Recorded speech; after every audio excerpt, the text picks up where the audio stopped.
Vani stories. Krishnapuram அப்படிங்கிற ஊர்ல ஒரு பழைய குடிசை. அதுல ரங்கம்மா அப்படிங்கிற ஒரு பாட்டி வாழ்ந்துகிட்டு இருந்தாங்க. ரங்கம்மா ஒரு நாள் விடிய காலையிலேயே எழுந்திருச்சு ஆத்தங்கரைக்கு போய் அங்க யாரும் இல்லாத ஒரு இடத்துல தூண்டில போட்டு உட்காந்துக்கிட்டு இருந்தாங்க. மதியம் வரைக்கும் கஷ்டப்பட்டு பொறுமையா சில மீனுங்களை பிடிச்சு அதை கூடையில போட்டு எடுத்துக்கிட்டு ஊருக்கு நடுவுல ஒரு மரத்தோட நிழல்ல வச்சு அதை விற்க ஆரம்பிச்சாங்க. இதுதான் அவங்களுடைய தினசரி வாழ்க்கை. அந்த ஊர்ல யாரும் அவங்களுக்கு உதவிகளை செய்யறதில்ல. தினமும் யாராவது வந்து அந்த பாட்டிக்கிட்ட இருக்கிற மீனுகளை வாங்கிக்கிட்டு போவாங்க. அப்படி சம்பாதிச்ச அந்த கொஞ்சம் பணத்தை வச்சு அவங்களுக்கு தேவையான அரிசி, பருப்பு, காய்கறி என்ன தேவையோ அதை வாங்கிட்டு வந்துப்பாங்க. ஒரு நாள் மதிய நேரம் வெயில் ரொம்ப அதிகமா இருக்கும்போது ரங்கம்மா பாட்டி அவங்க முந்தானியால சொற்ற வேர்வைய தொடச்சிக்கிட்டு உக்காந்துக்கிட்டு யாராவது மீன் வாங்க வருவாங்களா அப்படின்னு காத்துக்கிட்டு இருந்தாங்க. பாவம் பாட்டிக்கு ரொம்ப பசியும் எடுத்துக்கிட்டு இருந்துச்சு. பக்கத்திலேயே காய்கறி வித்துக்கிட்டு இருந்த காந்தம்மா பாட்டிய பார்த்து கவலைப்பட்டா. ஏன் பாட்டி, இந்த வயசான காலத்துல எதுக்கு உனக்கு இவ்வளவு கஷ்டம்? ஆத்தங்கரையோரமா ஒரு மரம் கூட இல்லாத இடத்துல நாள் பூரா வெயில்ல காஞ்சி எதுக்கு கஷ்டப்பட்டு மீன் பிடிக்கிற? தோலெல்லாம் சுருங்கி போச்சு, நரம்பெல்லாம் வெளியில தெரியுது. யார் வீட்டுலயாவது ஒரு வீட்டு வேலைக்கு சேரலாம்ல, அப்போ அதுல கிடைக்கிற வருமானத்துல வாழ்ந்துக்கலாம்ல. இந்த வயசுல யாருடி எனக்கு வீட்டு வேலைய கொடுப்பாங்க? எல்லாம் என் தலையெழுத்து.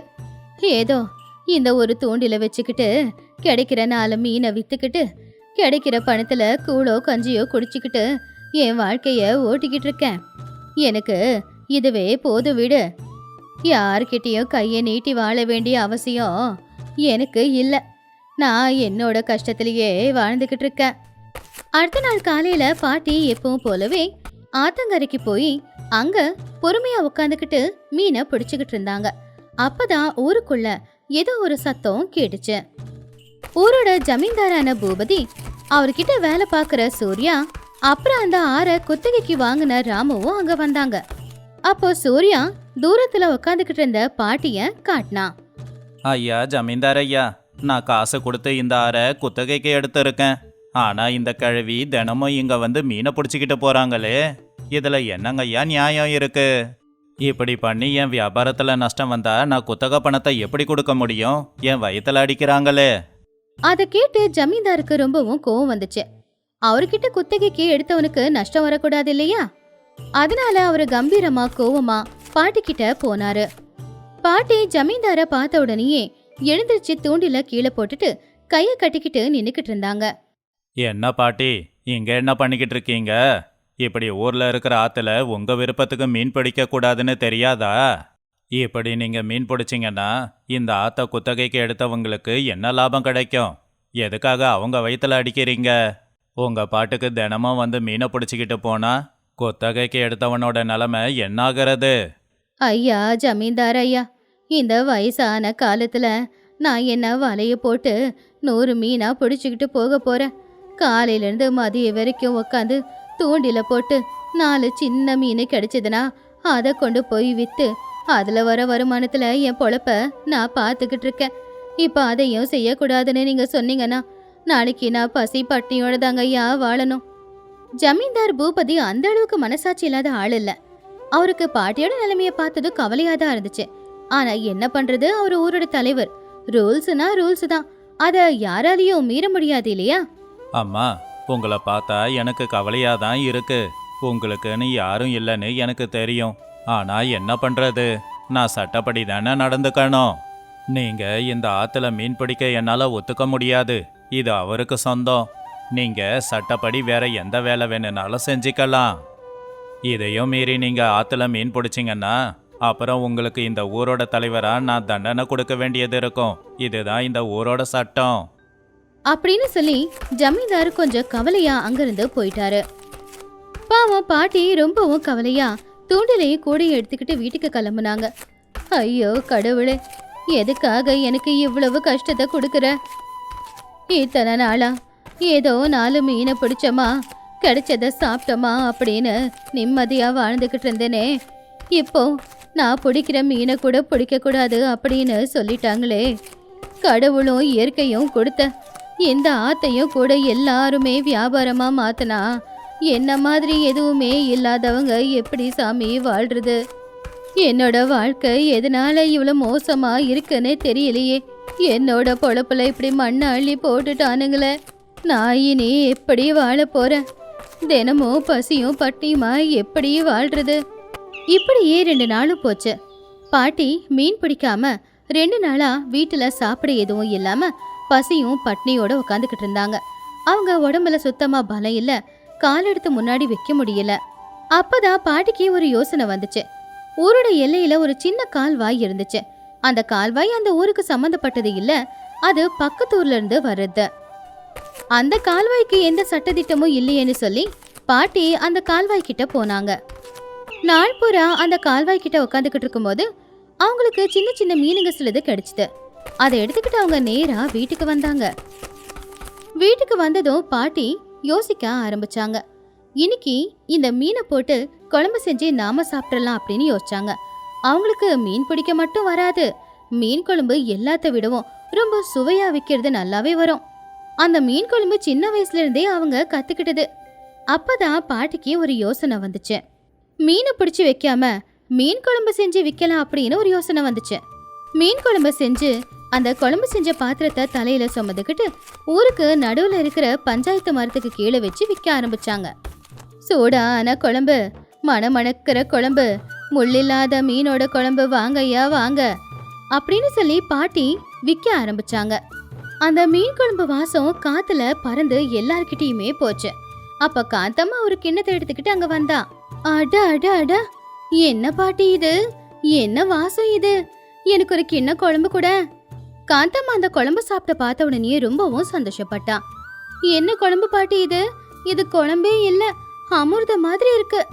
எல்லாரும் வாங்க, இத சாப்பிட்டு பாருங்க அப்படின்னு கத்தனா. உடனே அந்த ஊர்ல இருக்கிற நிறைய பேர் வந்து பாட்டி கிட்ட குழம்பு வாங்கினாங்க. பாட்டி கொண்டு வந்த குழம்பு 1 மணி நேரத்துல காலி ஆயிடுச்சு.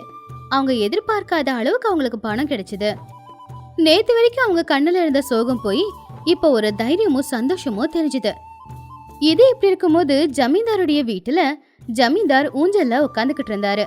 அவருக்கு சாப்பாடுனா ரொம்ப பிடிக்கும்.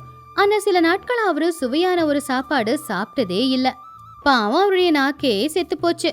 சூர்யா, இன்னைக்கு எனக்கு ரொம்ப காரசாரமா நல்ல சுவையான சாப்பாடு சாப்பிடணும் போல இருக்கு. நம்ம சமையல்காரங்களை நல்ல சாப்பாடு செய்ய சொல்லு.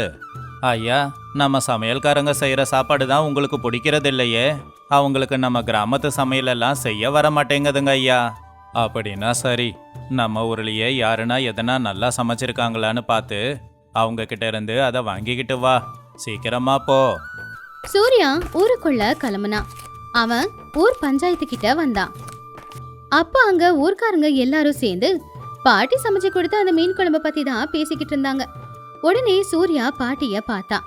பாட்டி குழம்பெல்லாம் வித்து தீர்ந்ததுனால வீட்டுக்கு கிளம்பிக்கிட்டு இருந்தாங்க. அப்ப சூர்யா பாட்டி கிட்ட வந்து, ஆமா, என்ன வித்துக்கிட்டு இருக்கீங்க இங்க? வாசம் மட்டும் நல்லா மணக்குது. ஏதாவது இருக்குதா? எனக்கு ரொம்ப பசி எடுக்குது. குழம்பு வித்து தீந்துருச்சேப்பா, கொஞ்ச நேரத்துக்கு முன்னாடி வரக்கூடாது. சரி இரு, இந்த குண்டால கடைசியா 2 கரண்டி குழம்பு மட்டும் இருக்கு, அதை கொடுக்கறேன், சாப்பிடு. சூர்யா அந்த மீன் குழம்பு வாங்கி சாப்பிட்டு பார்த்தான். வாயில வச்சதுமே அவனால அந்த ஆச்சரியத்தை தாங்கவே முடியல.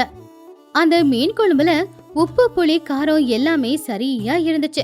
மீனும் நல்லா மெத்து மெத்துன்னு வெந்திருந்துச்சு. அந்த மீனை புட்டு வாயில வச்சா அப்படியே கரைஞ்சி உள்ள போயிடுச்சு. ஆமா, என்னம்மா குழம்பு இது? கோவில் பிரசாதத்தை விட சுவையா இருக்கே. உண்மையிலேயே ரொம்ப நல்லா இருக்குமா. இன்னும் சாப்பிடணும் போல ஆசையா இருக்கு. நீங்க தான் இதை சமைச்சீங்களா?